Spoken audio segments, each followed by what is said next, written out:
So lecture 2, we're going to be talking about Egypt. And as we did with Mesopotamia, we'll start with geography. Egypt's geography, obviously nestled here in the northeastern portion of Africa and connected to Southwest Asia. Egypt, the reason why Egypt was able to develop, obviously in the middle of a desert, is because you have the Nile River. Now, the Nile is going to flood very regularly. In fact, you can almost set it to a watch. And that's going to be one distinguishing characteristic between the Nile and, say, the Tigris and Euphrates, which had random flooding. And so Egypt was able to really develop normally in that sense, whatever really normally means. Also geographically speaking, off to the west here is going to be desert. Off to the south is predominantly going to be desert, and so Egypt is going to be somewhat isolated in that it's not really going to be subject to invasion or things of that nature as Mesopotamia did. And also Egypt is somewhat homogeneous in that pretty much all Egyptians were pretty much the same ethnicity, whatever. And so that allowed Egypt to really thrive in that sense. And so what is ultimately going to emerge as a result of this is really one of the great early kingdoms and early societies of civilization. And it is going to be, again, distinct from Mesopotamia in that it's geographic isolation. I'll point this out and I'll highlight it more thoroughly later on. But there's going to be three distinct time periods within Egypt: the early, the middle, and the late kingdoms, or the old, the middle, and the new kingdoms. And with those time frames, most of what you recognize as being Egyptian in terms of architecture, things of that nature, are going to be built during the Old Kingdom. Okay? But I mentioned, geographically speaking, that it's somewhat isolated. Now that is going to enable Egypt to really thrive and to develop because they don't have to worry so much about defense. Like in Mesopotamia, when you have like the Akkadians fighting the Assyrians, whatever, when you have these warring tribes going to war, they have to focus on their defensive needs as opposed to their development needs. And so Egypt is able to focus on architecture, on learning, education, things of that nature. So it's going to develop somewhat differently than from Mesopotamia in that sense, which is going to turn it into a great strength. But in the long run, we'll see it'll turn into a weakness because Egypt did have one point of geographic vulnerability, and that was at the Sinai Peninsula. Okay, and I'm not sure if you can see it on here, but this narrow strip of land that connects Egypt and Mesopotamia along here. And eventually Egypt will be invaded. And a successful invasion will take place at the hands of a group of people called the Hyksos. Okay? And the Hyksos are going to be able to overrun the Egyptians because of their advanced weaponry and chariots, things of that nature. Okay?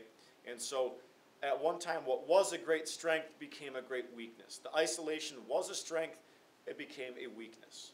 Okay, which is frankly a common theme throughout all major societies. The growth, the expansion, and then the contraction of basically, or the rise and fall of societies coincides with isolation.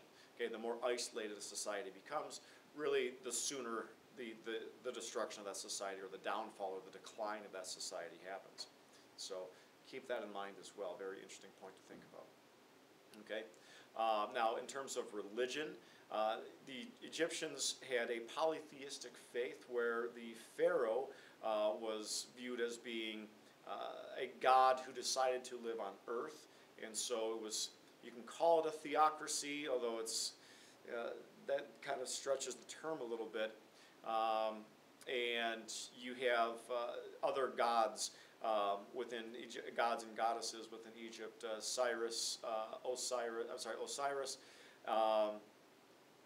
Ra, Isis, and all these individuals. I'm not going to ask you to know each individual, but just kind of an interesting point. Obviously, Ra being the sun, the god of the sun, and then Osiris being the god of the underworld. And so the Egyptians did have a view of the afterlife. And what this afterlife would be is your life and your deeds would be measured on a scale, and Osiris would ultimately be the sit in judgment of that scale. And if it was deemed that you did more negative than positive, then bad returns would happen in the afterlife. Okay? And obviously tied with that is this belief of immortality. And so there is this essence, this spirit that would exist amongst the dead. And that's why you have mummification, because the belief being that the essence had to recognize its body, essentially, in order to make it to its final destination. And so that's why also it was frequent with mummies would be they'd be buried with possessions. So you can actually take this stuff with you. You know, we always hear, well, you know, when you die, you can't take it with you, yada, yada, yada.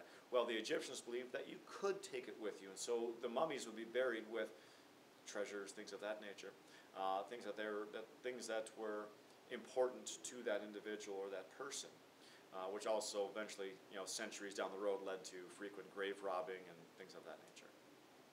Okay, so we mentioned the Hyksos and how they were able to invade. We talked about, you know, Egyptian religion as well. But really from a geographic standpoint, what you're looking at again is that one point of vulnerability. What was a strength became a weakness.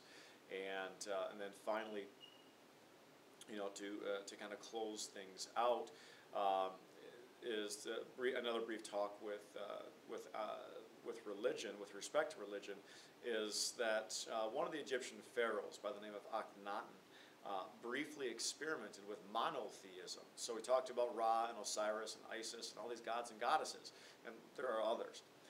Akhenaten, for a period of time, experimented with monotheism, belief in one God. And it's believed that that is one of the first experimentations with monotheism. Obviously, the most famous attempt at monotheism was with the Hebrews in Palestine. And so, but that is later on. So Akhenaten, for a period of time, attempted a monotheistic idea, but it only lasted for his reign. Then after he died, picked right back up with polytheism at that point. Okay, so in keeping this brief and obviously, you know, very concise, it's up to you to really fill in the gaps through reading the chapter. I just wanted to highlight the key points. But again, Egypt's geographic isolation, and the reason why it was isolated, I didn't go over this before, but the reason why it was isolated was, again, desert to the south and desert to the west. And then if you try to sail up the Nile and invade from the south, you have a series of cataracts, or basically whirlpools, that inhibit a naval invasion from the south sailing up the Nile. So you couldn't do that either. Obviously Mediterranean to the north, and then just that narrow strip of land in the Sinai Peninsula to the northeast. And so it's geographic isolation, which was a strength and became a weakness. That is a key point. Okay? The successful invasion of the Hyksos between the Old and the Middle Kingdom, which showed the Egyptians that they had to kind of change, they kind of had to open things up a little bit, and bring in some outside influence, or at least focus on security, not just on building. And that illustrates a reason why the architecture is significantly different during the Middle and New Kingdoms, or not as many pyramids built, things of that nature, built during that time. Third hour will be taking a lunch today, and that third hour lunch today, and again, Mr. Gallagher's third hour class will be taking a lunch today. Thank you. There you go. And so keep that in mind as well, you know, as a reason why. And then obviously with religion, polytheistic experimentation with monotheism under Akhenaten. And then ultimately, much like Mesopotamia, the Persians eventually will find their way in and be able to take over much of the lands that the Egyptians had controlled. All right, so once again, you're responsible for skimming through the chapters, reading the chapters, and filling in the gaps. I just highlighted a few key points for you, and so make sure you go through and do that, and also check on Edmodo for the different poll questions. Okay? We'll see you next time.